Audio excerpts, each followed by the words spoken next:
የገነነ መኩሪያ ሊብሮ ጉዳይ እንዲዳፈን ያደረገ አንድ ኮሚሽነርና ምክትሉ 3 ሰዎች በቁጥጥር ስር ጭምር ሊወድቁ ይገባል። እነዚህ ሰዎች በስም ይታወቃሉ። ለክቡር ጠቅላይ ሚኒስትር ደብዳቤ ተጽፏል፣ ከቤተሰብ ለፍትህ ሚኒስትር ተጽፏል፣ ስማቸው እዛ ላይ ተጠቅሷል። እንዲዳፈን አድርገዋል። ገንዘብ የተላከው በቢሊዮን የሚቆጠር ገንዘብ መሳሪያ እየተገዛበት ነው። ሮቤል ወታደር እያሰለጠኑበት ነው። እና አሁንም ነዳጅ አልተላከልንም፣ ገንዘብ የለንም። 9 ወር ሆነ ትእዛዝ ከተሰጠ። ማስረጃ ጠፍቶ ነው አይደለም፣ መረጃ ጠፍቶ ነው አይደለም። አንድ ባስኬት ወይም አንድ ከረጢት የሚያክል መረጃና ማስረጃ አቅርበናል። ከሬሳ ላይ ከፈን የሚገፉ ናቸው ህወሓት ማለት። በጣም የጭካኔያቸው ጥግ ማለት ነው። አይተናቸዋል። በእነንብዛ ሰው ገለው አጥንት የሚግጡ ናቸው እነዚህ የሰው አጥንት። ይህንን የወረደ ነው ቆሻሻ ምናምን ሐሳብ ይዘህ እዚህ ቢሮ እንዳደርስ ብሎ በዘበኛ ነው ያባረረው። ሰይድ ኪያር ስም ሳይጠቅስ ተናግሯል። እኔ እናገረዋለሁ። የትግራይን ህዝብ ያማከለ ችግሩን የተረዳ ለሱ የሚቆረቆር ለሱ መፍትሄ የሚሆን አይደለም። እነሱ እኮ ለመስዋዕትነት የተዘጋጁ ናቸው። ማርታ የምትባል ለዘንዶ ጥይት እንዳይተኮስ እግሯን ሰጥታ ሲለኝ ምነው ታገል ሰይፉ አልኩ። የገዛው አክሲዮን ድርሻ 2.9 ቢሊዮን ብር፣ ከዚህ ውስጥ 1.5 ቢሊዮን ብር የገዛው አክሲዮን ፀሐይ ሪል ስቴት ነው። ፀሐይ ሪል ስቴት የጻድቃን ሚስት አለችበት ታውቃለህ። ዛሬም እነዚህን እናስመልሳለን ብለው ነው የሚዋጉ ያሉት አይደል? መንግስት ሆይ፣ የሚመለከት ፍትህ ሚኒስትር ሆይ፣ ገንዘብ ማገድ ብቻ አይደለም፣ ንብረታቸውን አውጣና በሐራጅ ሽጥ። ወንድሞችን ለመታደግ ለነዚህ ድምጽ በመሆን እነዚህን እንደዚህ ያደረጉትን እነዚህን ለጋሪ ያደረጉትን እነዚህን አካላቸውን እንዲያጡ ሌሎች እንዲሞቱ ያደረጉትን በህግ ጠይቅ። በህግ ብቻ ጠይቅ ሳይሆን በመፈሳሪያ አነጋግራቸው።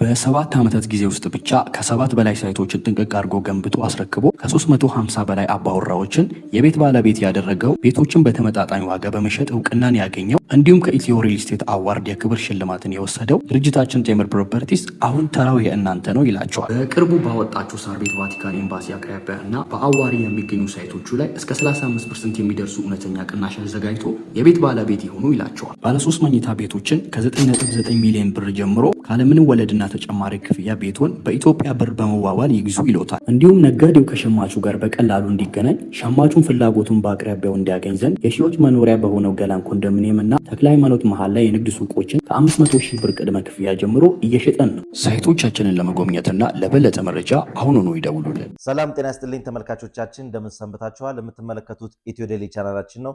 ዛሬም እንግዲህ እንደተለመደው ወቅታዊና አዳዲስ መረጃዎችን ወደ እናንተ ለማድረስ ጋዜጠኛ ተስፋ ማርያም እና ሮቤል ምትኩ እዚህ ስቱዲዮ ተገኝተናል። መልካም ጊዜ እንደወላችሁ ከወዲሁ ተመኘን። አሪያ እንዴት ነህ? ሰላም ነው። ዛሬ እንግዲህ በርከት ያሉ ርዕሰ ጉዳዮች አሉን። ወደዛ ከማለፋችን በፊት ግን እንግዲህ ከሰሞኑ በጣም አሳዛኝ ነገሮች ተከስተዋል። እሱን በተመለከተ አንዳንድ መረጃዎችን እናደርሳለን። በደቡብ ኢትዮጵያ ክልል ጋሞ ዞን የተለያዩ አካባቢዎች በተከሰተው የመሬት ናዳና የጎርፍ አደጋ ህይወታቸውን ላጡ ወገኖች የ3 ቀን ብሔራዊ ሐዘን ታውጇል። በስፍራው የተገኙትና የሟችና የተጎጂ ቤተሰቦችን ያጽናኑት የህዝብ ተወካዮች ምክር ቤት አፈ ጉባኤ ታገሰ ጫፉ በዞኑ በጋጫ ባባ ወረዳ ለካ ቀበሌ መጋቢት 2 ቀን 2018 ዓ.ም በተከሰተ የመሬት መንሸራተት አደጋ ምክንያት ከጠፉ 125 ሰዎች ውስጥ 80 ወገኖች ህይወት ማለፉን አረጋግጠዋል። የቀሪ ሰዎች አስክሬን ፍለጋ እንደሚገኝ የተናገሩት አፈ ጉባኤው ምክር ቤቱ በዜጎቻችን ላይ በተከሰተው አደጋ ጥልቅ ሐዘን ተሰምቷል ሲሉ መልእክት አስተላልፈዋል። ይህን ተከትሎም እንግዲህ በመሬት መንሸራተት አደጋ ህይወታቸውን ያለፉ ዜጎችን በማስመልከት ከመጋቢት 5 ቀን ከዛሬ ጀምሮ ማለት ነው ለ3 ቀናት ብሔራዊ ሐዘን ታውጇል። እኛም በዚሁ አጋጣሚ በዝግጅት ክፍላችንና በራሳችን ስም ለሟች ቤተሰቦች፣ ወዳጅ ተጎጂዎች በሙሉ መጽናናት እንመኛለን። ያሳዝናል በጣም። እንደው ይሄ ነገር መፍትሄው ምንድነው? በየጊዜው ተደጋጋሚ ይመስለኛል። እንግዲህ ያው መንግስት እንግዲህ ያስበታል ከአካባቢው ባለሙያዎች ከአካባቢው ወይ ሌላ ቦታ ማስፈር የተለያዩ አማራጮች ይኖራሉ። እሱ እንግዲህ የሚመለከተው አካል ጥናት አድርጎ እንደ ተደጋጋሚ ነገሮች እንዳይኖሩ በቀጣይ ይሰራበታል ብለን ተስፋ እናደርጋለን። በዚሁ አጋጣሚም እንደ ሐሳብ እንደ ጥቆማም ለሚመለከተው አካል ሐሳባችን እናደርሳለን። እንግዲህ ሌላው እዚሁ ስክሪን ላይ እንደምንመለከተው እንግዲህ ጠቅላይ ሚኒስትር አብይ አህመድ በጦርነት ወደሚናወጠው ቀጠና መካከለኛው ምስራቅ ማምራታቸው ይታወቃል። ዶክተር አብይ መካከለኛው ምስራቅ ጦርነት ከተቀሰቀሰ በኋላ ወደ ቀጠናው ያመሩ የመጀመሪያው መሪ ለመሆን ችለዋል። ጠቅላይ ሚኒስትሩ እንግዲህ አቡዳቢ አየር ማረፊያ ሲደርሱ በተባበሩት አረብ ኤሚሬቶች ፍትህ ሚኒስቴር አብዱላ ስልጣን ቢን አዋድ አልኖአሚ እንዲሁም የሀገሪቱ ፕሬዚዳንታዊ ፕሮቶኮልና ስትራቴጂክ ትርክት ባለስልጣን ሊቀመንበር የሆኑት መሐሙድ አብዱላህ አልጀንቢም አቀባበል አድርገውላቸዋል። እንግዲህ ከዚህ ቀደም ምናልባት የፈረንሳዩ ፕሬዚዳንት አማኑኤል ማክሮን በፈረንጆቹ መጋቢት 9 ወደ ቆጵሮስ አመርተው ነበረ። የጉዟቸው ዓላማ እንግዲህ አውሮፓ ኔቶ ወይንም የአውሮፓ ህብረት ለቆጵሮስ ሆነ ለቀጠና ያላቸውን አጋርነት ለመግለጽ ቢሆንም ነገር ግን ቆጵሮስ የኢራን ጥቃት ሰለባ መሆኗ ቢታወቅም ትክክለኛው ጦርነት እየተካሄደባት ከሚገኙበት ቀጠና ወጣ ያለች ሀገር ነች። ከዚህ አኳያ እንግዲህ ጠቅላይ ሚኒስትር አብይ አህመድ ግን የድሮና ሚሳኤል ጥቃት እንግዲህ እየተፈራረቀባትና በጣም በቅርብ የተኩስ ርቀት ውስጥ በምትናወጠው የተባበሩት አረብ ኤሚሬት መገኘታቸው የመጀመሪያው መሪ አድርጓቸዋል። ከዚህ ጎን ተያይዞ እንግዲህ በጠቅላይ ሚኒስትር አብይ አህመድ የሚመራ ልዑክ ወደ ጅቡቲ ተጉዞ የቀጠና በዛ ጉዳዮች ላይ ምክክር ማድረጋቸው ይታወቃል። መጀመሪያ ነው ወደ ጅቡቲ ሄዱ። መጀመሪያ ከዛ ይሄ ታሪካዊውን ነገር እናስቀድም ብለው የመጀመሪያው ናቸው እና በጅቡቲም እንግዲህ ከልኡካን ቡድናቸው ጋር በተለያዩ ጉዳዮች ላይ ምክክር አድርገዋል። እሱን በተመለከተ እንግዲህ ዝርዝር መረጃዎች የሉም፣ ግን ከዛ ደርሰው ነው ወደ አረብ ኤሚሬት የሄዱት። እንግዲህ በታሪክ በዚህ ጦርነት ወቅት ውስጥ የተገኙ የመጀመሪያው ይመስላል ሄዳቸው እንግዲህ ከብዙ አንጻር ነው የሚታየው። እንግዲህ ያው ብዙ ምን የሚገድም ነገር አለ ለመሄድ እኔ የሄዱ ብዙም እንትን የሚል ነገር የለም። ያው ከጸጥታ ደህንነት አንጻር ሰዎች ስጋት ሊኖራቸው ይችላል። እሱን ነው የምልህ። ያንን ነገር ደግሞ እንግዲህ ቀድሞ ሳይታሰበት አይቀርም መቼም። ዞሮ ግን ከተባበሩት አረብ ኤሚሬት ጋር ያለንን ቁርኝነት የጠቅላይ ሚኒስትር አብይ አህመድ እዛ ጋር መገኘት የበለጠ ኢትዮጵያውያን ትልቅ ድጋፍ በተባበሩት አረብ ዜጎች ዘንድ በጣም ያለው ክብርና ተወዳጅነት ኢትዮጵያን ያለው ስሜት ጨምሯል። ለምን በጭንቅ በመከራ ሰዓታቸው እንደተገኘ ታሳቢ ግምት ውስጥ ይገባልና ያንን ነገር ማየቱም ከዛ አንጻር ይታያል ብዬ ተስፋ አድርጋለሁ። መልካም እንግዲህ ከሰሞኑ ደግሞ አዲስ አበባ ፖሊስ ኮሚሽን ኮሚሽነር ተሾሞለታል። የተሾሙት ማን ናቸው የሚለውን ነገር ከስልጣን ከተነሱት ኮሚሽኖች ጋር በተያያዘም እንግዲህ የገነነ መኩሪያ ጉዳይን የሚያነሱ አሉና በዚህ ዙሪያ ምን አዲስ ነገር አለ መረጃ ይኖራል የሚለውን እሱን ነገር እስቲ እንመልከት። በጣም ጥሩ እንግዲህ አዲስ አበባ አዲስ ፖሊስ ኮሚሽነሮችን መደባለች። ከነዚህ መካከል ጀነራል አስራት ዴኔሮ በሰላም ማስከበሩ ወይም በ2013 እንግዲህ የቲዲኤፍ ሰራዊት ጥቃት በሰነዘረብን ወቅት ሰሜን ነበሩ። እንግዲህ የኢትዮጵያ መከላከያ ሰራዊት በጀግንነት እንዲወጣ በድል እንዲወጣ ሀገራችንን ከመፍረስ እንድትድን ካደረጉት ጀግኖች መካከል ጀነራል አስራት ዴኔሮ አንደኛው ናቸው። በሱ ብቻ አይደለም፣ በመተከልና አካባቢው ዞን በግብፅ መሳሪያ ታጥቀው ሲንቀሳቀሱ የነበሩ ንጹሐንን ሲገሉ የነበሩ አካባቢውን በማረጋጋት ከፍተኛ ሚና ተጫውተዋል። ለዚህም ከፍተኛ ሽልማት አግኝተዋል። ይህም ብቻ እንዳይመስልህ፣ ወደ ኬንያም ሄዱ፣ እረፍትም የላቸውም። ወደ ኬንያ ሞያሌ ኢትዮጵያ ድንበር ላይ ሄዱና 30 የሚሆኑ የቻይና ዜጎች አሉ፣ ኤርትራውያን አሉ። እነዚህ በህገወጥ የወርቅ ማዕድን ዘረፋ ተሰማርተው በነበረበት ወቅት የዛሬ ዓመት ከምናምን በቁጥጥር ስር አውለው ለፍርድ በማቅረብ ኢትዮጵያ ታጣው የነበረውን በኮንትሮባንድ ወርቅ ንግድ ወደ መሀል ሀገር ወደ ባንክ እንዲመጣ በማድረግ ጉልህ ሚና ተጫውተዋል። አንዳንድ ምልህ ዝም ብለው እዛ አሜሪካን ተቀምጠው አፋቸውን የሚከፍቱ አሉ። ምልህ በተጨባጭ ሰውን ሲሰራ ማመስገን ትክክል ነው፣ ተገቢም ነው። ጀነራል አስራት ዴኔሮ ላይ ምንም ሊያመጡበት አይችሉም፣ ምንም ሊያመጡ አይችሉም። መሾማቸው ዘገየ እንጂ ትክክል ነው። በዚህ አጋጣሚ እንግዲህ የአዲስ አበባ ፖሊስ ኮሚሽነሮች የራሳቸው ጥሩ ጎን እንዳላቸው ስህተቶችም ይኖራቸዋል። ስህተቶቻቸውን መንግስት ተከታትሎ ያገኘዋል። እንግዲህ ከስልጣን ከተነሱባቸው ነገሮች አንዱ ምናልባት ማስቶ ካደረጉት ውስጥ አንዱ የገነነ መኩሪያ ሊብሮ ፍትህ ማጣትም ነው። በተደጋጋሚ ከበላይ ትእዛዝ ተሰጥቷቸዋል ካለቆቻቸው። የተሰጣቸው ምንድነው? የገነነ መኩሪያን ጉዳይ አጣርታችሁ መታሰር የሚገባቸው መጠየቅ የሚገባቸው ለፍርድ መቅረብ የሚገባቸውን እነዚህን አካላት ለፍርድ አቅርባችሁ ጉዳዩ በማህበራዊ ሚዲያ መነጋገሪያ ስለሆነ እውነቱን አፍርጣችሁ ለሚዲያ አቅርቡት ነው የተባለው። ስንት ወር ሆነ? 8 ወር ሆነ። 9 ወር ሆነ ትእዛዝ ከተሰጠ። ማስረጃ ጠፍቶ ነው አይደለም። መረጃ ጠፍቶ ነው አይደለም። አንድ ባስኬት ወይም አንድ ከረጢት የሚያክል መረጃና ማስረጃ አቅርበናል። እኔ ስለራሴ መናገር አልፈልግም ማለት ምክትል ኮሚሽነሩ መጽሐፌን ተዘርፌ ያሉኝ ነገር በአካል ስለነበር ካንተ ታስታውሰዋል። የዘረፈኝን ሰው ለሱ ስልክ እየተደወለ ማነው የሱ ቤተሰቦች የሱ ጓደኞች ምናምን ባለሀብቶች አንድ ወንድም ስላለው ሆቴል እየደወሉ ለምን አሰርከው አሉኝ። ይሰድቡኛል። አንተም በዚህ ጨቀጨቀኛለህ። አንድ ኮሚሽነርን ተራሰው ደውሎ እንዴት ነው የሚሰድበው? ለምን? ይሄንን የተነጋገርነው ነበር። ለጊዜው ስለራሴ ጉዳይ ልትልበል። ፍትህ ያጡ ሰዎች ዜጎች አሉ። እነዛ ዜጎች ጭምር ሮሮም ይመስለኛል። ሌሎችን ጉዳዮች ባልነካካቸው ጥሩ ነው። አዲስ አበባ ፖሊስ ውስጥ በጣም የታወቁ በጣም ጎበዝ የሙያ ሰዎች አሉ፣ ምርጥ ስራ የሚሰሩ።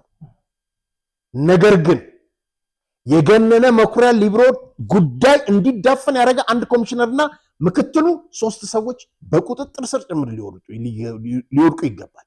እነዚህ ሰዎች በስም ይታወቃሉ። ለክቡር ጠቅላይ ሚኒስትር ደብዳቤ ተጽፏል። ከቤተሰብ ለፍትህ ሚኒስትር ተጽፏል። ስማቸው እዛ ላይ ተጠቅሷል። እንዲዳፈን አድርገዋል። በምንድን ነው ካልከኝ እንዲዳፈን ያደረጉት ቀላል ነው። ይሄን ለማወቅ ጠንቋይ መሆን አያስፈልግም፣ ወይም እዛ ቦታ መገኘት አያስፈልግም። ገባ? አንድ ክስ ሳትመሰርት 2 ወር ሙሉ ሰው በነጻ ታሰናብታለህ? አንድ ክስ ጊዜ ቀጠሮ እያደረጉ 3 ናቸው እነዚህ ግለሰቦች። አንድ ኮሚሽነር፣ አንድ ኢንስፔክተር፣ አንድ የህግ ባለሙያ፣ እዛ ውስጥ የተመደቡ ሰዎች 3 ናቸው። እነዚህ 3 ሰዎች የገነነ መኩሪያን ሊብሮ ደም በከንቱ ፈሶ እንዲቀር አድርገዋል። በቀጣይ ምን ይሆናል አብረን የምናየው ይሆናል። ከዚህ በላይ መረጃ መስጠት አልፈልግም። ግን ባለፈው እንዳልከው አንተ ጠቅላይ ሚኒስትር ደጃፍ የቆመችው የገነነ ነፍስ ዛሬም መጮሃን ትቀጥላለች። ዛሬም እየጮኸች ነው፣ ፍትህ እያገኘች ነው። ገነነ ተራ ሰው አይደለም። ገነነ የኢትዮጵያ ሕዝብ ሀብት ነው። ብዙ ተመልካቾቻችን የሚጠይቁን ነገር አለ። ሚዲያ ላይ ከማውጣት በጣም ተቆጥቤ ነበር። በቀደም ዕለት ድምፃዊ ታደለ ሮባ፣ በዚህ አጋጣሚ ታዴ በድጋሚ እግዚአብሔር ያጽና፣ ወላጅናቱ አርፈው አማኑኤል ሄደን ነበር። እኔ አማን አለቃ አማን ማለት ነው። ትስቃለህ ዛሬም። እና አማን ሄደን ነበረ ወደ ስፍራው እና ከፍቅር አዲስና ከአበራ ሞላ ጋር ማንን አገኘው? መሰለ መንግስቱ። በጣም በተደጋጋሚ ለምንድን ነው መሰለ የማይዘግበው ብላችሁ ተመልካቾች ጠይቃችሁናል። ከሱ መልስ ማግኘት ነበረብኝ። ብዙ ጊዜ ስደውል ቀን አይመልስልኝም፣ ሌሊት ነው የሚደውለው። ይህንንም አተማመነን። ለምንድን ነው ስለገነነ አንድ ፕሮግራም መስራት ያቃተ ብየዋለሁ። ግጥም ጭምር ቀጥም ያለውኝ አለ። ሰው አለበት ነው ይሄን ያለ። እኔ ገነነ በግጥም የሚገለጽ ሰው አይደለም። እኔ አልሰማሁኝም። ከዛ በኋላ አስክሬን ስለመጣ ብዙም ማውራት ሳንችል ተለያየ። ያለኝ መረጃ ግን መሰለ፣ ይቅርታ፣ በዚህ ጉዳይ ላይ መልስ መስጠት የምትፈልግ ከሆነ መስጠት ትችላለህ። ገነነ ሚዲያውን፣ እኔ እዚህ ሀገር አልነበርኩኝም፣ እንዲደመጥ በማድረግ ከፍተኛ ሚና ተጫውቷል። በአንድ ደቂቃ 14,000 ብር ነው እንትን የምታገኘው፣ ምንድነው ማስታወቂያ። ለገነነ ሊብሮ የሚከፈለው በወር 4,000 ብር ነበረ። ገንዘቡን ሳይሆን ሙያውን ስለሚወደው ነበር ገነነ ያን የሚያደርገው። መሰለ 4,000 ብር ብቻ መክፈል አይደለም። ሁለተኛ ይሄንን ሐሳብ እኛ ሀገር ለምን እንደሚጠላ አላውቅም። መሰለ ብቻ አይደለም የትም ቦታ ነው። ግን ይሄንን የወረደ ነው ቆሻሻ ምናምን ሐሳብ ይዘህ እዚህ ቢሮ እንዳደርስ ብሎ በዘበኛ ነው ያባረረው። ሰይድ ኪያር ስም ሳይጠቅስ ተናግሯል። እኔ እናገረዋለሁ። ሰይድ ኪያርም ያውቃል ይሄን። ስለዚህ ይሄን ያደረገው መሰለን ሰይድም ነግሮኛል። ስለዚህ በዛ አጋጣሚ ብዙ ተመልካቾች በየጊዜው ሲጠይቁን ስለነበርን ያነሳሁት ከሱ ያገኘሁት መልስ ይሄንን ይመስላል ለማለት ነው። በተረፈ ደግሜ የምለው ጠቅላይ ሚኒስትር ደጃፍ የቆመችው የገነነ ነፍስ ፍትህ ልታገኝ ግድ ነው። የመጀመሪያው እርምጃ ይሄንን ይመስላል። በነገራችን ላይ የመንግስት እርምጃዎች ሌሎችም አካላት ላይ ይቀጥላል። ይሄን ያለኝ መረጃ። መልካም ወደፊት ያለውን አዲስ ነገር ደግሞ ይዘንላችሁ እንቀርባለን። በዚህ ባነሳናቸው ነገሮች ላይ ምናልባት ያው ሰይድ አድበስብሶት ያለፈው ምናምን ነገር አንተ አሁን ፍርጥ ያደረከውን በተደጋጋሚ ተመልካቾቻችን ሲጠይቁ ስለነበር ስለመሰለኝ በዚህ ላይ ምላሽ ካለው የእሱን ሀሳብ ደግሞ እኛ ለማስተናገድ ዝግጁ መሆናችንን እንደ ሚዲያ ወዳጃችንም ላይ ሚዲያ ባልደረባም ስለሆነ ሀሳብ ካለው ለመቀበል ዝግጁ መሆናችን በዛ አጋጣሚ ለመግለጽ ነው። ተደጋጋሚ ሀሳቦች ኮሜንት ላይ ማንቧቸው ሊሆን ይችላል። እሱ ለምን በሱ ዙሪያ ዝም ማለት ስለሚል ጊዜውን ጠብቀን ያው ተነስቷል በሚል ነው። መልካም ድርጅታችን ሰመር ሪል ስቴት የአድዋ 00 የሳይንስ ሙዚየምንና የህንድ ኤምባሲን በገነቡ ጉምቱ ባለሙያዎች በሴቶች አደባባይ ያስገነባቸውን ቤቶች ለደንበኞች እንዳስረከበ ይታወቃል። አሁን ደግሞ በዲፕሎማሲ መቀመጫ በሆነችው በእንግሊዝ ኤምባሲ በ2 ዓመት ውስጥ ገንብቶ የሚያስረክባቸውን ከባለ 2 እስከ ባለ 4 መኝታ ቤቶችን የቤት ባለቤት ልናደርጎ ዝግጅታችንን ጨርሰናል። እነዚህም ቤቶች በ10% ቅድመ ክፍያ ከ50% የባንክ ብድር ጋር የግሎ ማድረግ ይችላሉ።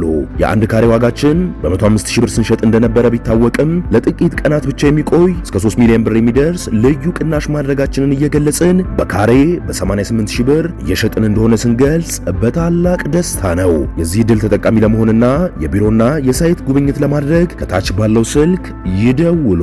እንግዲህ እዚህ ምስሉ ላይ የምንመለከተው የአሜሪካ ኢሚግሬሽንና ጉምሩክ አስፈጻሚ መስሪያ ቤት ራሱን የፋኖ አባል አድርጎ የገለጸን ሰለሞን ቦጋለ የተባለ ግለሰብ ወደ ኢትዮጵያ ያባረዋል። እንግዲህ ፎቶ በቂ ነው። ሰለሞን ቦጋለ ሲባል ደግሞ አንዳንድ እንደዚህ ከቲክቶክ እየቆራረጡ የጠቀሙ ሰዎች ወደ አርቲስቱ እንዳይወስዱት ወዳጃችን እንደ አሁን እኮ አስቸጋሪ ሆነ እኮ ቲክቶክ ምናምን ላይ እንደዚህ ነገር ሐሳብን ወስዶ ያባቱ ይመሳሰላል ሰለሞን ቦጋለ። ስለዚህ ፎቶ እዚህ ጋር አለ ወስዶ ደግሞ እሱ እንዳይለጥፉት ነው። ሰዎች ያው መረጃው በደንብ እስኪደርሳቸው ድረስ አንዳንዴ እኮ ማጭበርበር ይኖራል። ከዛ አንጻር በመረዳት ነውና የትራምፕ አስተዳደር በስደተኞችና ጥገኝነት ጥያቄዎች ላይ እየወሰደ ያለውን ጠንካራ እርምጃዎች የሚያስፈጽመው ይህ መስሪያ ቤት ግለሰቡን ከትግራይ ጦርነት ጋር በተያያዘ ከባድ ውንጀላዎችን አቅርቦበታል። የሰብአዊ መብት ጥሰቶች ፈጻሚ፣ የታጣቂ ቡድን አባልና የዘር ማጥፋት ተጽዕኖ ፈጣሪ በማለት ሰለሞንን የከሰሰው የኢሚግሬሽንና ጉምሩክ ሕግ አስፈጻሚው አካል ግለሰቡ ስደተኛ በመሆን የሚገኙ ጥቅሞች እንደተከለከለና ወደ ኢትዮጵያ እንደተባረረም በይፋ አረጋግጧል። የኢሚግሬሽን መኮንኖች በርካታ የማህበራዊ ሚዲያ አካውንቶችን በግለሰቡ ላይ ካገኙ በኋላ እንደተባረረ የጠቆመው መግለጫ ሰለሞን ቦጋለ በዚህ አካውንቶች በይፋ ራሱን የደረጃ 3 የሽብር ቡድኑ ፋኖ አባል አድርጎ ከመግለጹ ባሻገር በርካታ ለጥፎቹ የትግራይ ተወላጆችን ከኢትዮጵያ በማጽዳት መሳደድና ጥቃት እንዲፈጸምባቸው ጥሪ በማቅረብ ወንጅሎታል። ወደ ኢትዮጵያ የተባረረው ግለሰብ በፌስቡክ ላይ ከ100,000 በላይ ተከታዮች ያሉት ሲሆን ዘ ቢሮ ኦፍ ኢንቨስቲጌሽን ጆርናሊዝም የተባለው ለትርፍ ያልተቋቋመ የምርመራ ጋዜጠኝነት ማዕከል በአውሮፓውያኑ 2022 የወጣ አንድ የምርመራ ዘገባ ሰለሞንን በተከሰሰበት ወይም ደግሞ አሁን በተባረረበት የሽብር ወንጀል ውስጥ መኖሩን የሚያመላክት ዘገባ ስሙን ጠቅሶ ሰርቷል። ግለሰቡም እንግዲህ ወደ ሀገር ቤት ዲፖርት መደረጉን አምኗል ራሱ በሰጠው ቃለ ምልልስ። ምክንያቱ ግን እነርሱ ያቀረቡት ምክንያት አይደለም፣ የሐሰት መረጃ ነው። ከዚህ በፊት በጦርነቱ ጊዜ ይወጡ እንደነበሩት በእኔ ላይም የሐሰት መረጃዎች እየወጡብኝ ነው ሲል ለመከላከል ሞክሯል። እንግዲህ ያው ወደ ሀገር ግን መመለሱ ግልጽ ሆኗል። ይህን ለማረጋገጥ ነው። አሜሪካኖች ዝም ብለው ምልህ ያለምንም ተጨባጭ ዝም ብለው እንትን አይለጥፉብህም፣ የውሸት ውንጀላ አይለጥፉብህም። በተጨባጭ መረጃ ሲያገኙብህ ነው እርምጃ የሚወስዱት። በተደጋጋሚ የዜግነት ስትሞላ ምንም አይነት ሰው አልገደልኩም፣ የጦር መሳሪያ አልታጠቅኩም፣ የሽብርተኛ ቡድን አልተቀላቀልኩም፣ በሆነ በመንግስት አካል ውስጥ በቤት ጥበቃ ይሁን በምን በወታደርነት እንደዚህ ብቻ ታጥቄ ሰው አልገደልኩም ብለህ ነው የምትሞላው። በተደጋጋሚ ሜሪላንድ የዛሬ 5 ዓመት 6 ዓመት በፊት የደርግ የሽብር ወንጀል ፈጽመዋል የተባሉ በኢህአፓ ላይ እነሱ ይገኛሉ። እንዴት እንደሚያገኟቸው አላውቅም፣ ግን መረጃው አላቸው። ስለዚህ እንኳን ያሁኑን ለማለት ነው እንኳን የቅርብ ጊዜውን ይህ ሰውዬ እንደዛ አድርጓል አላደረገም ማቀው ነገር የለም። እኔ በግሌ ግን ዝም ብለው አይለጥፉብህም። በደርግ ጊዜ የነበረው ስንት ዓመት ነው? አሁን አካውንቶች ከመቶ በላይ አካውንቶች ተገኝተዋል እኮ ተበርብሯል። የማን የሱ? እሺ። ስለዚህ እነሱ ላይ የተገኙ ነገሮች አሉ መነሻ። ስለዚህ ያንን ነገር አጣርተን ነው የሚለው። ስለዚህ አንድ ግለሰብ ደግሞ 100 አካውንት ካገኘ እንትን ከተገኘበት 100 አይደለም አንድ ሰው ከአንድ በላይ 2-3 ከሆነ ከባድ ነውና እንዳልከው ምርመራዎች ይኖራሉ። እሱ ደግሞ ራሱን ተከላክሏል። የሐሰት መረጃ ነው ብሏል። እንግዲህ ወደፊት ደግሞ አዲስ ነገሮች ካሉ እንሰጋለን። እንግዲህ መጥቷል፣ አገር ቤት መጥቷል ተብሏል። ደግሞ መጥቶ የሚከላከለው ጉዳይ ካለ መጥቶ ቢያናገረን ደስ ይላል። እድል እንሰጠዋለን። ደግሞ ሽብርተኛ ተብለን ደግሞ እንዳይ። በነገራችን ላይ አንድ ነገር ልንገርህ። ትላንትና ማታ የሰማሁት ነገር አለ። ኤርሚያስ ለገሰ ነው ሲያወራ የሰማሁት። ማን ነው? ሌሎችም ሰዎች በዚህ ውስጥ ቀለበት ውስጥ የገቡ አሉ። አንዲት ዶክተር ነች መሰለኝ እንትን ያለቻቸው። ዜናውን በእንቅልፍ ልቤን የሰማሁት እና ሌሎችም አሉ ይሄ ሚዲያ ላይ የሚፈነጩ ማለት ነው። እነሱም ሪፖርት ተደርጎባቸዋል ማለት ነው። መልካም አፍራሽ ከሆኑ እንግዲህ ሪፖርት መደረጉ ትክክል ነው። ጋዜጠኛ አርያ ተስማርያም ከጋዜጠኛ በፍቃዱ ሞረዳ ጋር በወቅታዊ ሀገራዊ ጉዳዮች ዙሪያ ነገ እሁድ ምሽት በሃርመን ዩቱብ ይጠብቁ። መልካም እንግዲህ የትግራይ ጊዜያዊ አስተዳደር ፕሬዚዳንት ታደሰ ወረደ ከቀናት በፊት የጦርነት ቅስቀሳ ንግግር አድርገዋል ተብሏልና ምንድን ነው ያሉት ምን አሉ የሚለው ነገር እሱን እንመለከታለን። ከዚሁ ጋር ተያይዞ እንግዲህ ዛሬ መጋቢት 5 ነው። ከነገ በስቲያ የታደሰ ስልጣን ጊዜ ያበቃል። ከዛ ምን ይጠበቃል የሚለው ደግሞ ራሱን የቻለ ነውና ያደመ ቡድን በቀጣይ ስላዘጋጀው የሴራ ቅድስ ምናልባት እንግዲህ እሳቸው መነሳት ተከትሎ ምን ታስቧል? እንግዲህ 2 ቀንም የማይሞላ እድሜ የቀረውና ምን የታሰበ ነገር? አዎ እንግዲህ የስልጣን ጊዜ ገደቡ እስከ መጨረሻ ነው፣ እስከ ነሐሴ መጨረሻ ነው የሚሉ አሉ፣ እስከ 7 ነው የሚሉ አሉ። በትክክል ግን 8 ወሩን አጠናቋል። ከነገ ወዲያ ማለት ነው መጋቢት 7። ከዛ በኋላ ይቀጥላል አይቀጥልም፣ መንግስት ምን ያደርጋል የምናውቀው ነገር የለም። ግን ከዚህ ቀደም ወደ ዋናውን ጉዳይ ስመጣለህ የትግራይ ህዝብ ለማይቀረው ጦርነት ይዘጋጅ ብሎ ሰሞኑን ቅስቀሳ ሲያደርግ ነበረ። ለየትኛው ጦርነት አላውቅም። እንግዲህ መጨረሻው እስከ ስልጣን ስንብት ከሆነ የዘረፍኩትንም ገንዘብ እንዳያጋልጡብኝ ከነሱ ጋር መሆን መርጣለሁ ብሎ ይህንን አይነት አቋም የወሰደ ይመስለኛል። ግን ከሰሞኑ እንግዲህ ልታምናቸው ማትችላቸው ግን የሚናፈሱ ነገሮች አሉ። ከሌሎች አካላት ለማጣራት ሞክሬ ጉዳዩን ከሚያውቁ እስቲ ቆይ ይጣራ ነው ያሉኝ። ግን እነ ታደሰ ከነ ወንድም ቤቴ ጋር ጸብ ውስጥ መግባታቸው የተካረረ ጸብ ውስጥ እሱን አንስተው ይሄንን ምክትሉን ማነሱ አማኑኤል አሰፋን ሊያደርጉት እንደሆነ እንደዚህ አይነት ነገሮች ናቸው የሚናፈሱት። ግን እርግጥ ናቸው ወይ አላውቅም። ማለት ጉዳዩን ከሚያውቁ ሰዎች ለማጣራት ሞክሬ ይጣራ የሚል ነገር ነው የነገሩኝ። ቀጣዩ ዕቅድ እንግዲህ በህወሓት በኩል ህወሓት የሚባል እንኳን የለም፣ በምርጫ ቦርድ ተሰርዟል። ያደመ ቡድን እንግዲህ ያቀደው ሴራ ዲፋክቶ ስቴት ነው። ዲፋክቶ ስቴት ልክ እውቅና የሌላቸው እነ ሶማሌላንድ የመሳሰሉት በዓለም ደረጃ እውቅና የሌለው ግን ራሱን ገንጥሎ በመጀመሪያ ትግራይ አየ ህዝቡን ያክል ድረስ እንደናቁት ለነዚህ ሰዎች ሲባል መገንጠልም አይችሉም፣ መብትም የላቸውም። ህዝቡም ይሄንን አይፈቅድም። ኤርትራ ምን ተጠቀመች? በቀደም ጠቅላይ ሚኒስትሩ ሲናገሩ ነበር 300 ፋብሪካዎች ውስጥ አንድ የለም። ስለ ዩኒቨርሲቲዎች፣ ስለ ሆቴሉን አይተዋል። በቃ የደቀቀች ሀገር ነው የሆነችው። እነዚህ ሰዎች የትግራይ ህዝብ ያደረጋቸው ነገር አለ። ተበቅለው እንደገና ወደ ሌላ እንትን ያወስዱት ነው። የሚቀበል አይመስለኝም። ይሄንንም ሴራ እዚህ ወደ ማጋለግ መጣን ተቃዋሚ ነን የሚሉ ወገኖች ሲያወጡት አይታይም። ይፈልጉታል ማለት ነው፣ አላውቅም። ስለዚህ ይሄ ዲፋክቶ ስቴት የማይሳካ ነገር ነው። ግን ይህንን አቅደዋል። የነታደሰ መጨረሻ ከዚህ በፊት እንዳልነው ነው። ከነ ወድ ቤቴ ልዩነታቸው ምን መሰለ? የስርቆት የገንዘብ እንጂ የስልጣን እንጂ የትግራይን ህዝብ ያማከለ ችግሩን የተረዳ ለሱ የሚቆረቆር ለሱ መፍትሄ የሚሆን አይደለም። ሐሳባቸውና ጥላቸው የስልጣን የገንዘብ የስርቆት የሀብት ነው። ሌላ ነገር የለውም። ይሄ ነው ያለው እቅድ። መልካም እንግዲህ በትግራይ የመንግስት ሰራተኞች ስራ እንዳቆሙ ተሰምቷልና ለምንና በምን ምክንያት የሚለውን እሱ እንመለከታለን። ከዚሁ ጋር ደግሞ በትናንትናው ዕለት በመቀሌ የታፈነ ፕሮፌሰር አለና ማን ነው እሱም ደግሞ አብረን በጣም ጥሩ። ምን መሰለህ እንግዲህ እዚህ ላይ እንደምታየው ከፌዴራል መንግስት ድጎማና በጀት ስላላከልን ደሞዝ ምን ከፍለው የለንም ነው የሚለው። ስለዚህ የስራ መንግስት ሰራተኞች እያቆሙ ነው። ገንዘብ የተላከው በቢሊዮን የሚቆጠር ገንዘብ መሳሪያ እየተገዛበት ነው። ሮቤ ወታደር እያሰለጠኑበት ነው። እና አሁንም ነዳጅ አልተላከልንም፣ ገንዘብ የለንም።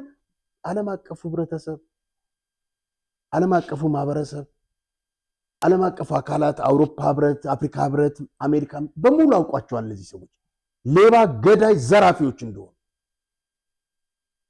ከሬሳ ላይ ከፈን የሚገፉ ናቸው ህወሓት ማለት በጣም የጭካኔያቸው ጥግ ማለት ነው። አይተናቸዋል። በነንብዛ ሰው ገለው አጥንት የሚግጡ ናቸው እነዚህ የሰው አጥንት።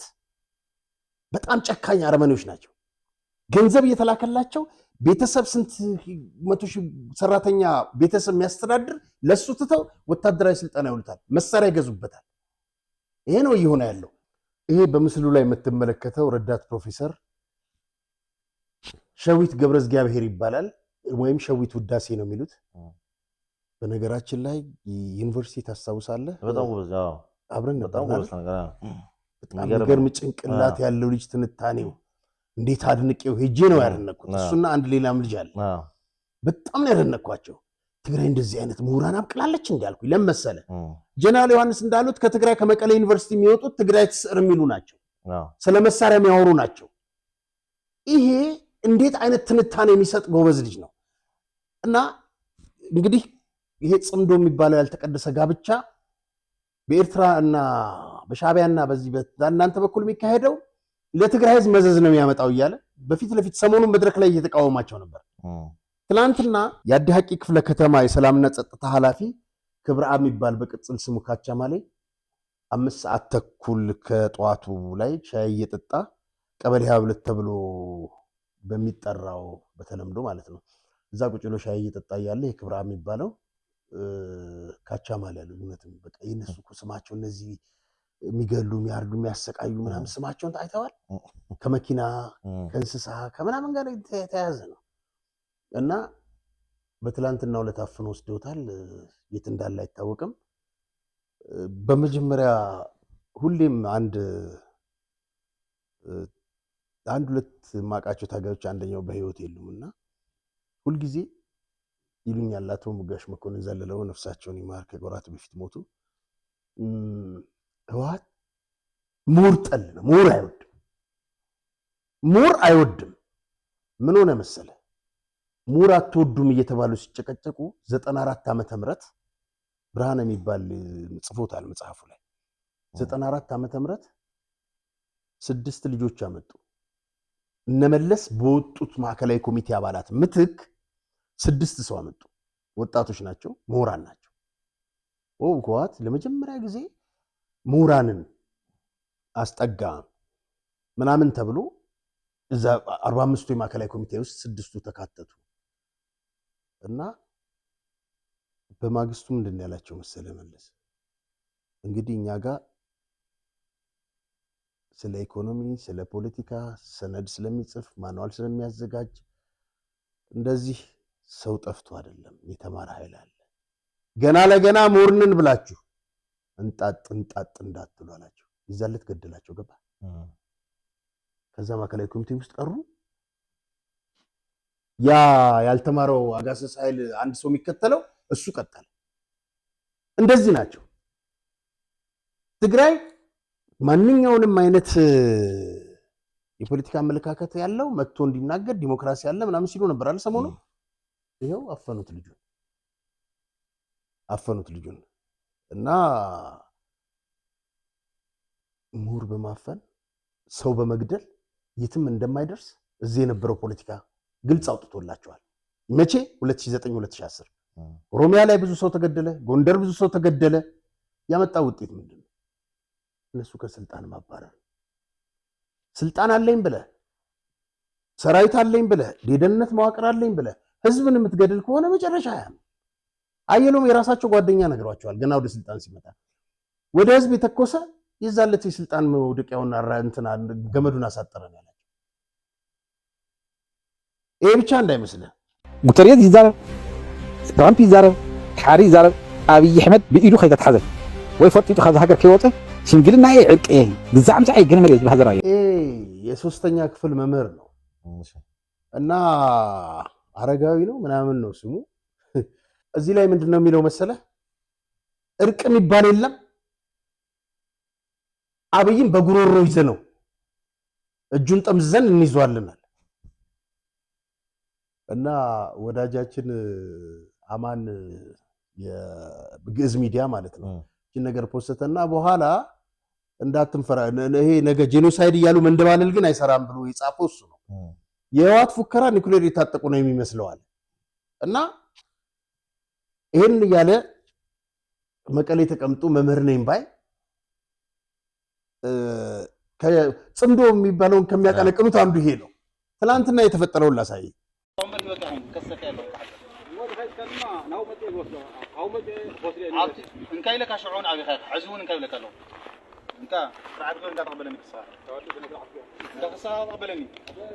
እዚህ ጋር እንግዲህ በትላንትናው ዕለት ምሳ ሰዓት ላይ ይሄው አረጋዊ የተባለው ሰውዬ ቪዲዮ ላይ እንደምታየው ትራፊክ ፖሊስ የመቀጫ ወረቀት ሲሰጠው አልቀበልም እያለ ነው።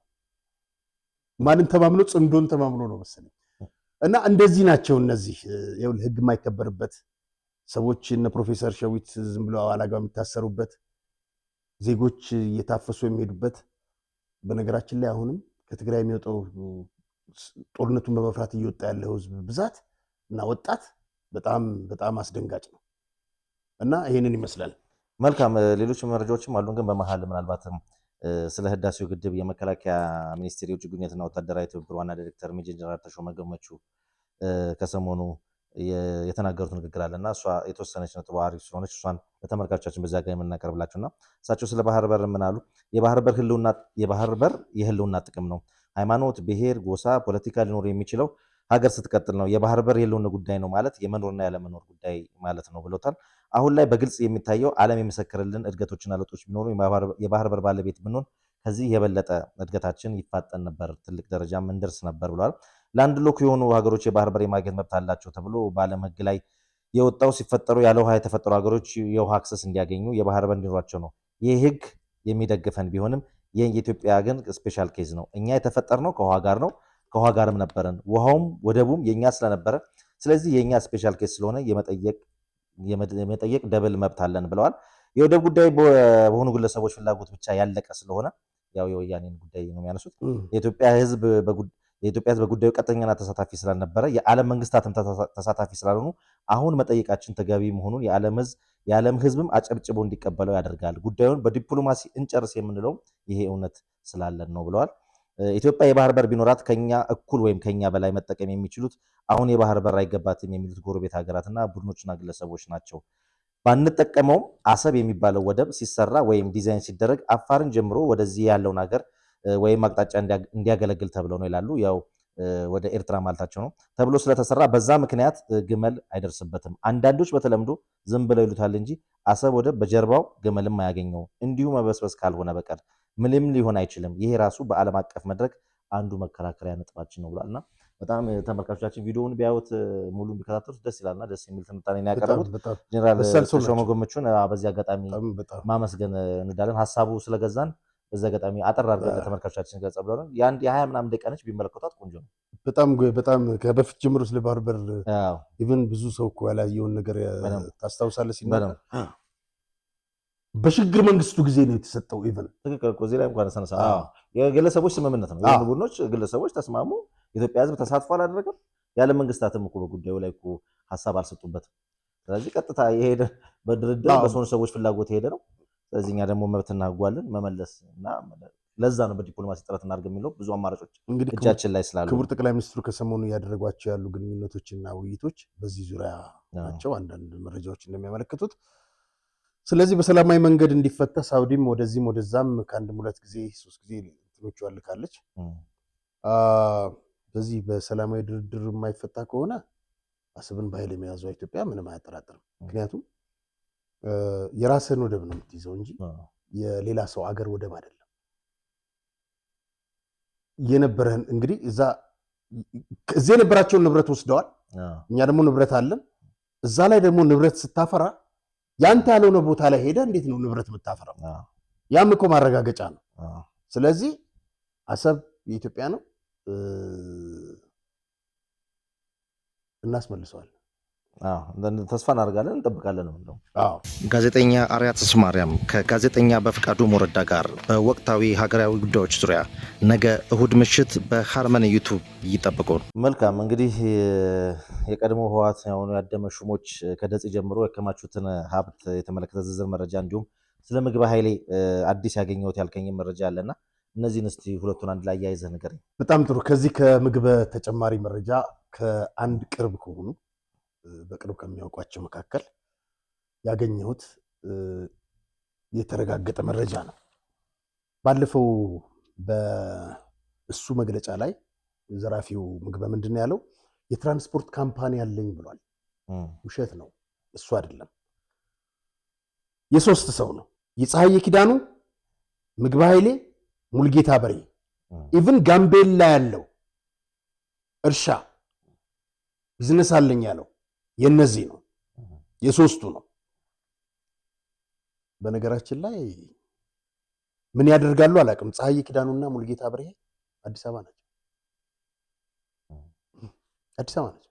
ከእሱ ጋር ቢዝነስ እየሰሩ ከእሱ ጋር ቢዝነስ ይሰሩ የነበሩት። የፀሐዬ ኪዳኑን ቪላ አሳይተነዋል ታስታውስ እንደሆነ። አንደኛው $6,000 ይከራይ ነበረ። በአሳይ ብድሮ አሳይ ኬክ ቤት የነበረው በሱ ጀርባ ገብተህ ወይም በቁጥር 2 ደሳለኝ መግቢያው ቦሌ ያለው መታጠፊያ በስተግራ በኩል አለለ። በቀደም ሳልፍ ምን አየሁ? በቀደም ግን ስለ አንድ ወር ይሆነዋል። ምን አየሁ መሰለ? ይከራያል የሚል ስልክ ቁጥር ሁሉ አለው። ጉድ እኮ። ፀሐዬ ኪዳኑ ሌላ አለው። የት? ለቀይ መስቀል ያከራየው $20,000-30,000 መታው። እንግዲህ ሂሳብ አልችልም። እና ምን ያደርጋሉ እዚህ አላውቅም። ይሄ ሁሉ ከኢትዮጵያ የተዘረፈ ግን ንብረት ነው። ሜቴክ ውስጥ ስኳር ፋብሪካ ውስጥ ብቻውን አይደለም ምግብ የነበረው፣ እነዚህም አብረውት ነበሩ። ምግበ ወታደር አይደለም አሉኝ የመረጃ ምንጭ። ምግበ በመተካካት ነው የወጣው በ2005 እና ፀሐዬ ኪዳኑ፣ ምግበ፣ ሙልጌታ ያልኩ ሰዎች ወታደሮች አይደሉም። ምግበ ወታደር እንዳልነበር ጨካኝና ገዳይ ብቻ እንደሆነ 21ኛ ክፍለ ጦር ላይ የነበሩ የእሱ አለቆች የሚመሰክሩት ነው። ምግበ ውጊያ ያስገባልህና ሲሸሽ ይረሽናቸዋል። ታስታውሳለህ? ደጋግመን የምዕራብ ግንባር እንትን ሆኖ ለ5 የትግራይ የድሃ ገበሬ ልጆች 5ቱን ያስገቡና አንዱ ብቻ ነው መሳሪያ የሚይዘው፣ 6ኛው። 5ቱ መሳሪያ ያላቸው ሄደህ ከጠላት ነጥቀህ ትታጠቃለህ ነው የሚሏቸው። እንግዲህ መቼም የ12 እና የኔ ያነጋገርኳቸው ልጆች አሉ፣ የ11 እና 12 ዓመት ልጆች። እነዛ ሊያመዛዝኑ አይችሉም። እነዚህ በእድሜ ትንሽ በሰል ያሉ ፊደል የቆጠሩ ለካ ፊደል አልቆጠሩም። ለመሰለ የእነሱ ልጆች ሳንፎርድ አሜሪካን ስኩል ምናምን አሜሪካን ሀገር ነው የተማሩት። እነዚህ የሚማሩት ስለ ህወሓት ጦርነት፣ ስለ ቦምብ አጣጣል። እኔ አንድ በጣም የማደንቀው ሳላናግረው በፊት ድምፅ ስሙን መጥቀስ ስላልፈለግኩ ነው። ህወሓት ማለት አለ በቀደምለት በጣም አከብረው ነበር። ልጁ እዚሁ አዲስ አበባ ያለ ልጅ ነው፣ ደራሲ ነው እና ገጣሚም ነው። ህወሓት ማለት እኮ አምላክ ማለት ነው አለ። ምክንያቱም ልታመልካቸው ይገባል ብሎ አይ ልጁ የትግራይ ተወላጅ ቢሆን ምንም አይመስለኝም ነበር፣ ግን እነሱ ጋር ነበረ ይሰራ ነበረ። በጣም የገረመኝ እነሱ እኮ ለመስዋዕትነት የተዘጋጁ ናቸው። ማርታ የምትባል ለዘንዶ ጥይት እንዳይተኮስ እግሯን ሰጥታ ሲለኝ ምን ነው ታገል ሰይፎ አልኩኝ። አሁን ልናገረው ስሙን እንግዲህ ለምን መሰለህ? የተፈጠረ ትርክት ሰርተው አሁን እግዚአብሔር ያሳይ አዞ ጥይት እንዳይተኮስ ወንዝ ሲሻገሩ እግሯን ሰጠች። እኔ ብዙዎቹን ታጋዮች አነጋግሬያቸዋለሁ። ታገል እንደዚህ የሚባል ትርክት ለውሸት የፈበረኩት እንጂ የለም። ሌላው መስዋዕት እንዲሆን እኮ ነው። ገብቷል? ሌላው መስዋዕት ምን እንዲሆን አይ ብዙዎቹ ቀደም ታጋዮች እኮ ይሄንን ያውቃሉ። የተሰራ ፕሮፓጋንዳ መሆኑን ያውቁታል እነሱ። ሴኮ አምላክ ነው አሉ። ሴኮ ኢትዮጵያን ለማፍረስ የኢትዮጵያ መከላከያ ሰራዊትን መብረቃዊ ጥቃት አደረስንበት ስላለ ነው ታገል እንትን ነው የምትለው። ለአንተ ፈጣሪ ሊሆን ይችላል። እኔ ግን በጣም ነው ያፈርኩት። በጣም ይሄ ዕውቀት አይደለም። ይሄ ምን እንደምትለው አላውቅም።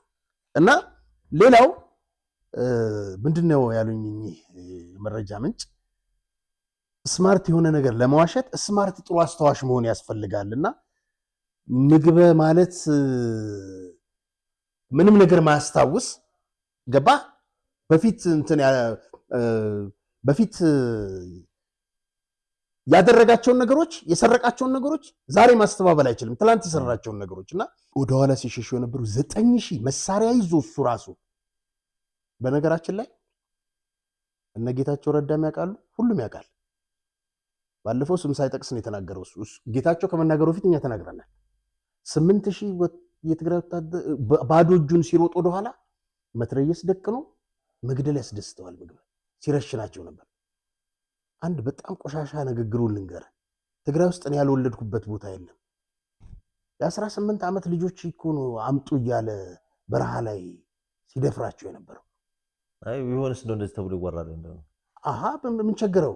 አንድ እንግዲህ የጦር ጀነራል ነኝ የሚል ሰራዊትን አነጻለሁ የሚል የጦር ጀነራል አልነበረም እኮ ነው ማለት ይሄ የሚያውቁት ሰዎች እንደው በቃ ማረጉ እንደዛ ነው ያለው።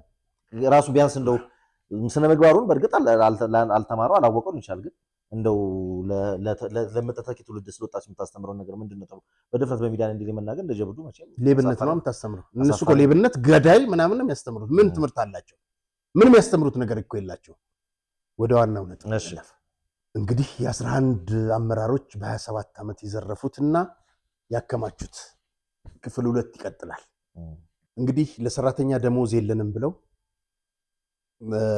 እነዚህ ሰዎች ግን የያዙት ሀብት መጠን እጅግ ለሰሚ ግራም ያጋባና የሚዘገንን ፍትህ ሚኒስትር 21 የህወሓት ሰራዊት አመራሮች ባንክ አካውንት እንዳይንቀሳቀስ ሲያግድ የታገደው መጠን ደግሞ 21 ቢሊዮን ብር ነው። ወንትድ ዋን ይልሃል። ይሄንን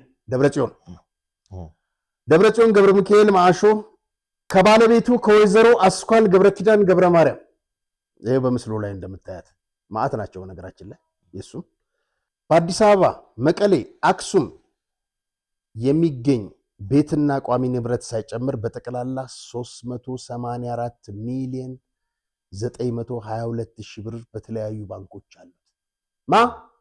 ደብረጽዮንና ሚስቱ። ይህ በሶስት ትላልቅ ተቋማት ያለውን አክሲዮን ድርሻ ሳይጨምር ነው። ወንትድ 2 ወይዘሮ ፈትለወቅ ገብረ እግዚአብሔር አብርሃ ሞንጆሪ ነው። በአዲስ አበባ የሚገኝ ግራውንድ ፕላስ 2 ቪላ ቤት መቀለ፣ ውቅሮ፣ አድዋ፣ አክሱም፣ ሽሬ፣ ሁመራ፣ አዋሳ የሚገኙ ቤቶችና ቋሚ ንብረት ሳይጨምር በጠቅላላ 125 ሚሊዮን 400 ሺህ ብር በተለያዩ ባንኮች የተቀመጠና የአክሲዮን ድርሻ ባለቤትነትን ጭምር ያካተተ ነው። ወንትድ 3 ዶክተር አብርሃም ተከስተ ምርኮኛው። ይኸውልህ እነዚህ ናቸው። እነዚህ ምርኮኞች ውስጥ ዶክተሩም አለ፣ እችም ምርኮኛ ነች። እንምጣ። በ7 የኢትዮጵያ ባንኮች ያለው የገንዘብ መጠን 870 ሚሊዮን ብር፣ የአክሲዮን ድርሻ ባለቤትነት 135 ሚሊዮን ብር፣ ጠቅላላ 1 ቢሊዮን 500 ሚሊዮን። የአብርሃም ተከስተ ነው። ይሄ አብርሃም ተከስተ ነው። ጌታቸው አሰፋ ፋሺስቱ ማለት ነው። ጌታቸው አሰፋ አበራ በ5 የተለያዩ ስሞች በ13 ባንኮች በእነዚህ ግለሰቦች ስም የተከፈቱ አካውንቶች ሲገኙ በጥሬ ገንዘብ 4.6 ቢሊዮን ብር ሁለት 9 አክሲዮኖች በተለያዩ መጠሪያ ስሞች ይገኛሉ። የአክሲዮኖቹ ድርሻ 2.1 ቢሊዮን ብር በጠቅላላ 6.7 ቢሊዮን ብር በተለያዩ ስሞች የተገዙት 17 የመሬት ይዞታ ካርታ ቤት ባለ ንብረት በጌታቸው አሰፋ እጅ ይገኛሉ። አዲስ ዓለም ባሌማ አባይ በ5 የተለያዩ ባንኮች በድምሩ ያለው ገንዘብ መጠን 270 ሚሊዮን ብር በ11 ተቋማት የገዛው አክሲዮን ድርሻ 2.9 ቢሊዮን ብር ከዚህ ውስጥ 1.5 ቢሊዮን ብር የገዛው አክሲዮን ፀሐይ ሪል ስቴት ነው። ፀሐይ ሪል ስቴት የጻድቃን ሚስት አለችበት ታውቃለህ? በጠቅላላ 3 ቢሊዮን 170 ሚሊዮን አዲስ ዓለም ባሌማ ማለት ይሄ ነው ሌባው። በአዲስ አበባ የአዲስ ዓለም ባሌማ ቤት አሳይተናል። ከእንትና አጠገብ ከዛ ብርሃነ ገብረ ክርስቶስ በአዲስ አበባ 7 ቤቶች እነሱም አያት፣ መሪ፣ ለገሃር፣ ቦሌ፣ ልደታ፣ መገናኛ፣ ሰሚት። በድሬዳዋ 1 ቤት በ750 ካሬ ሜትር፣ በጅማ 1 መሬት 1200 ካሬ ሜትር፣ በመቀለ 5 ቤቶች ዳያስፖራ፣ ላጪ ዳያስፖራ፣ አዲ ሐውሲ፣ ዳዕሮ ቀበሌ 15 የሚገኙ፣ በኡመራ 2 ቤቶች በድምር 3700 ካሬ ሜትር። ስድስተኛ ዶክተር ሰለሞን ይኸውልህ ኪዳኔ ዘገየ። ይህንን እንግዲህ ይሄ በቀይ መስመር የተሰመረበት ነው። ሲማረክ ነው ሚኒስትር ነበረ። እንደውም በርታ ይለው ነበር እኮ ዶክተር አብይ ሄደ። ለካ ዘረፋ ስርቆት ስለነበረው ነው። በ7 ባንኮች ያለው በድምሩ 17 ሚሊዮን ብር የሱ ትንሽ አንደሰቻል። በ4 ድርጅቶች 110 ሚሊዮን ብር አክሲዮን ድርሻ ባለቤትነት በጠቅላላ 127 ሚሊዮን ብር ያዝ። እንግዲህ በዚህ እድሜው በመቀለ 3 ቤቶች እነሱም ላጨ 70 ካሬ ሐውልቲ፣ ባድዋ 800 ካሬ ሜትር፣ በሽራ 450 ካሬ ሜትር። አቶ አማኑኤል አሰፋ ያ ክምር ሳር ውስጥ ተደብቆ የነበረው በ6 ባንኮች ያለው 26 ሚሊዮን ብር በ9 ድርጅቶች የገዛው አክሲዮን ድርሻ ባለቤትነት 95 ሚሊዮን ብር በድምሩ 121 ሚሊዮን ብር በግዢና ያለ ግዢ የሚገኙ ንብረቶች የሱ በመቀለ የሚገኙ ቤቶች ዳግም አምሳል 240 ካሬ ሜትር በ2015 የተገዛ ላጬ 140 ካሬ ሜትር ዳያስፖራ 240 ካሬ ሜትር በ2004 ዓመተ ምህረት የተገዛ እነዚህ ቆይተዋል ከሌብነቱ ስለካ ከተገቡ። በ2009 ደግሞ ሽምድሆን የሚባል አዲስ ሽምድሆን የሚባል 320 ካሬ ሜትር ይገዛው 70 ካሬ ዳ ገብርኤል ኮንዶሚኒየም ቀዳማዊ ወያሌ ዕዳጋ ብሎክ ሮማናት 1800 ካሬ ሜትር በሃውዜን 500 ካሬ ሜትር በውቅሮ 680 ካሬ ሜትር በአክሱም 430 ኪሎ ሜትር። እኔ እኮ ይሄ ሁሉ ካሬ ሊኖርበት ነው። ወይዘሮ ኪሮስ ሀጎስ ቅድም ያየናት ምርኮኛዋ በ4 ባንኮች 11 ሚሊዮን ብር ታግዷል። በ7 ትልልቅ ተቋማት 18 ሚሊዮን ብር አክሲዮን ድርሻ ገዝታለች። በድምሩ 191 ሚሊዮን ብር የሚገመት ጥሬ ሀብት እንዳይንቀሳቀስ ታግዶባታል። ያልታገደ ቋሚ ንብረት በመቀለ ከተማ አዲሱ እንዲሆን 240 ካሬ ሜትር በመቀሌ በቀበሌ 03 ሐምዳይ 3200 ካሬ ሜትር መጋዘን በጅምሩ 220 ካሬ ሜትር አዲ ሐውሲ 240 ካሬ ሜትር። እቺ ነች እንግዲህ ኪሮስ ሀጎስ ማለት። ፍስሐ በየነ ገብረ ኪዳን ብርጋዴር ጀነራል በ4 ባንኮች 940 ሚሊዮን ብር በልጁ ዳናይት ፍስሐ በየነ ልክ እንደ ማነው ባለፈው ያልነው እነዚህ ድለኞች ነው ምናምን ያለው በልጁ ዳናይት ፍስሐ በየነ በአንድ ባንክ 17 ሚሊዮን ብር በሰለሞን ንጉስ ገብሩ በአንድ ባንክ 32 ሚሊዮን በሁለት ድርጅቶች የአክሲዮን ድርሻ 430 ሚሊዮን በጠቅላላ 1 ቢሊዮን 419 ሚሊዮን ያልታገደ ቋሚ ንብረት በአዲስ አበባ አየር ጤና ለፋብሪካ ብሎ የተቀበለው 3700 ካሬ ሜትር ጨምሮ ገርጂ፣ አያት፣ ቦሌ 22 በስሙ የተመዘገበ ቤቶች አሉት።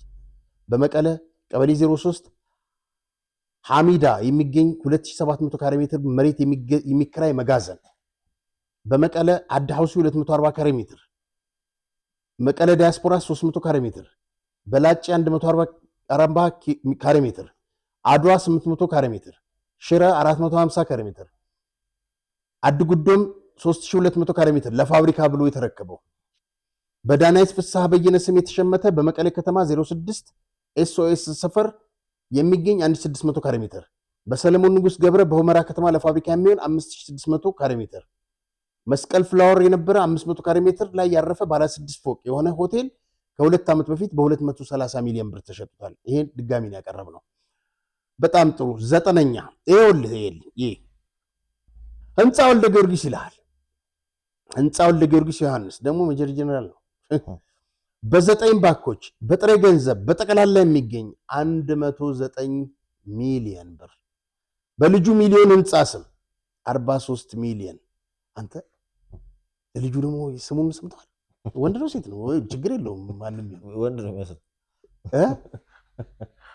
አንተ ታይቶት ነው አይደል? ሚሊዮን የሚል ስም ሰጠው፣ ቢሊዮን አስታቀፈው። እኔ እንግዲህ ይሄን ሁሉ እያወቀ ይሄን ሁሉ እየሰማ የትግራይ ወጣት ለነዚህ ሲል ይሞታል። ለልጅ ልጆቻቸው ለነሱ መጠየቅ ነው ያለበት። እጁ ላይ ነው ያሉት፣ መጠየቅ ነው ያለበት። ማጫወት ነው መሳሪያው እነዚህ ማስወገድ ነው እንጂ መቶ ማይሞሉ ሰዎች እንዴት በአንተ ነፍስ ቁማር ይጫወታሉ? እንዴት በትግራይ ወጣት ነፍስም ቁማር ይጫወታሉ? ይኸውልህ እነዚህ ናቸው። እና በልጁ ሚሊዮን ህንፃ ስም 43 ሚሊዮን ለሷ ነፍስ ሲባል የትግራይ ወጣት 1 ሚሊዮን ነው ሞታል። እዚህ ጋር ማነች ያልናት ዳናይት ለዳናይትም 1 ሚሊዮን ሰው ሞቷል። በቀደም ያቀረብናቸው እናት 4 ልጆቻቸውን ያጡ 8 ልጆቻቸውን ያጡ ለማን ሲሉ ነው የሞቱት? ለነዚህ ነው። አሁንስ ልትሞት ተዘጋጅተሃል? አሁንስ አካለ ጎዶሎ ልትሆን ፈልገሃል? ምርጫው ያንተ ነው ወይስ እነዚህን ማስወገድ? በልጁ አሸናፊ ህንፃ አንተ ስም ደግሞ እኮ ያወጣሉ። በእናትህ 24 ሚሊዮን ብር በድምሩ 176 ሚሊዮን ብር በባንኮች እንዳይንቀሳቀስ የታገደ ነው። እያመሰገን እንሄዳለን። ይሄን እንዳይንቀሳቀስ በመደረጉ በፍትህ ሚኒስቴር ጥሩ ነው፣ ግን እንዳትመልሱላቸው። ችግሩ እሱ እንዳይመለስላቸው። ይሄ የኢትዮጵያ ህዝብ ንብረት ነው፣ የተዘረፈ ገንዘብ ነው። በርካታ አካል ጉዳተኞች አሉ፣ በኋላ እናሳያቸዋለን። ልጆቻቸውን ያጧሉ። ለትግራይ ውሃ አትሊስት ሌላም ቦታ አካባቢው ላይ ወሎም ቢሆን ውሃ የሌለባቸው ቦታዎች ውሃ ይሄን በዚህ ገንዘብ ውሃ መሰረተ ልማት እንዲሰራ መደረግ አለበት።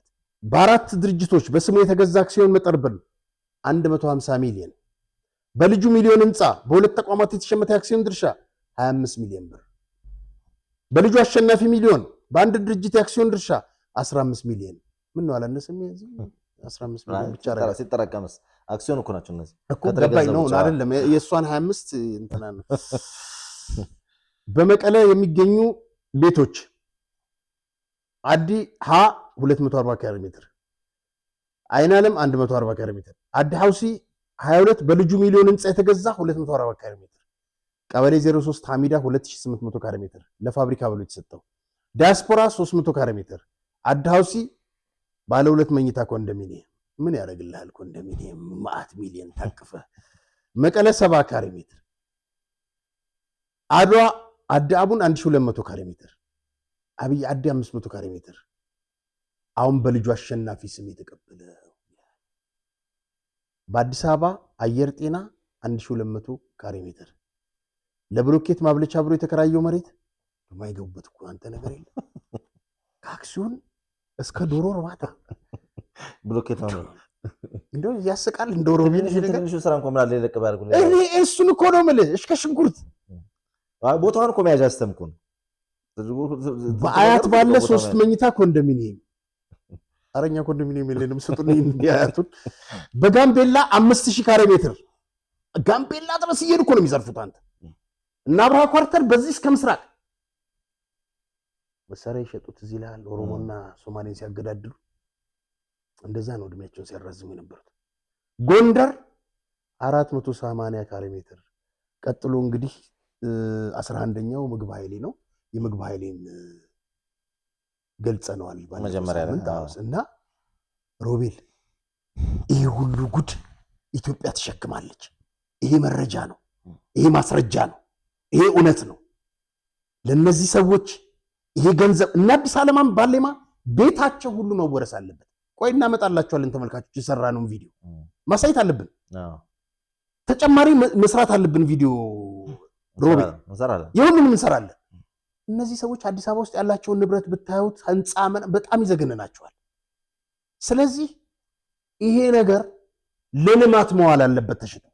ዛሬም እነዚህን እናስመልሳለን ብለው ነው የሚዋጉ ያሉት አይደል? መንግስት ሆይ፣ የሚመለከት ፍትህ ሚኒስትር ሆይ፣ ገንዘብ ማገድ ብቻ አይደለም፣ ንብረታቸውን አውጣና በሐራጅ ሽጥ። ብትፈልግ እንደፈለግ አድርገህ ሽጠው፣ ግን ለልማት ይዋል ገንዘቡ። ሌላው ለትግራይ ወጣት ማስተላለፍ የምፈልገው አጭር መልእክት ይሄ ምንድን ነው የሚሉት እነዚህ ወጣቶች? ይኸውልህ አካል ጉዳተኛ ሆነ የሞተውንማ ማናየው 1 ሚሊዮን ድምጻችን ይሰማ። ማንም ይሰማችሁ? እናንተ ኦሬዲ ደማችሁን አፍሳችሁ አካላችሁን አጣችኋል። ይሄ ነበር ከእናንተ የሚፈልገው።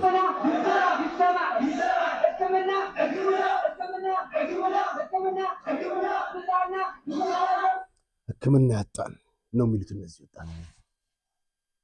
የነ ሚሊዮን የነ ዳናይት የነ አሸናፊ የነ ህንፃ ልጆች የነ ምግበ ልጆች ስም የተቀመጠ ገንዘብ ወጥቶ ለሕክምና ይዋል። እነዚህ ለልማት ይዋል። ራሳቸውን የሚችሉበት ማዕከል መገንባት ይቻላል። በቃ ዛሬ ትግራይ ወጣት የምትሞተው እድሉ ካገኘ ከድሮና ከጥይት ከምናምን ከተረፍክ ለነሱ ተሰልፈ ስትዋጋ እንደዚህ ነው። እነዚህ ያውም ከሞት ተርፈው ነው። ያንንም እድል ላታገኝ ይችላል። ወንደዚህ እነዚህ ወንድሞችን ለመታደግ ለነዚህ ድምጽ በመሆን እነዚህን እንደዚህ ያደረጉትን እነዚህን ለጋሪ ያደረጉትን እነዚህን አካላቸውን እንዲያጡ ሌሎች እንዲሞቱ ያደረጉትን በህግ ጠይቅ። በህግ ብቻ ጠይቅ ሳይሆን በመሳሪያ አነጋግራቸው። ወደ እነሱ መሳሪያን አዙር።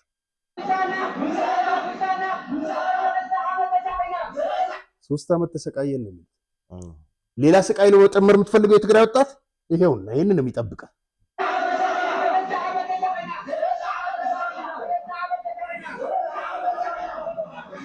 በምርኩዝ ነው የሚሄዱ ያሉት። 3 ዓመት ተሰቃየን ነው የሚሉት። ምግብ የላቸውም፣ መድኃኒት የላቸውም። ያ ማን ነው ስሙ? ሰረቀ ብርሃን ነው የሚባለው። እኔ አባለው አንተ በላቸው አንተ ብለው 3 በሬ ይዤ ሄድኩኛል። የዛሬ 8 ውስጥ 3 በሬ ይዤ ጻረድኩላቸው። ከዛ በኋላ ታርዶ በሬው ምናምን ሄጄ የሚበሉትን ለማየት ሲሄድ ውሃ ነው አለ፣ ስጋ የለውም። እያለቀሰ ነው የሚናገረው። ታዲያ ይሄን ማን ያደረገው? ያንተ ህዋት አይደለም እንዴ? ስጋውን ወስዶ ሽጠውታል አለ።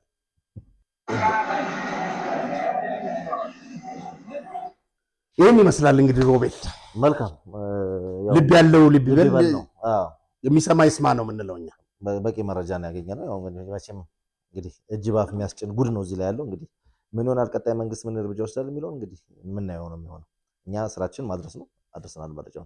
ጋዜጠኛ አርያ ተስማርያም ከጋዜጠኛ በፍቃዱ ሞረዳ ጋር በወቅታዊ ሀገራዊ ጉዳዮች ዙሪያ ነገ እሁድ ምሽት በሃርመን ዩቱብ ይጠብቁ። ስለነበር ቆይታ እጅግ አድርጌ አመሰግናለሁ።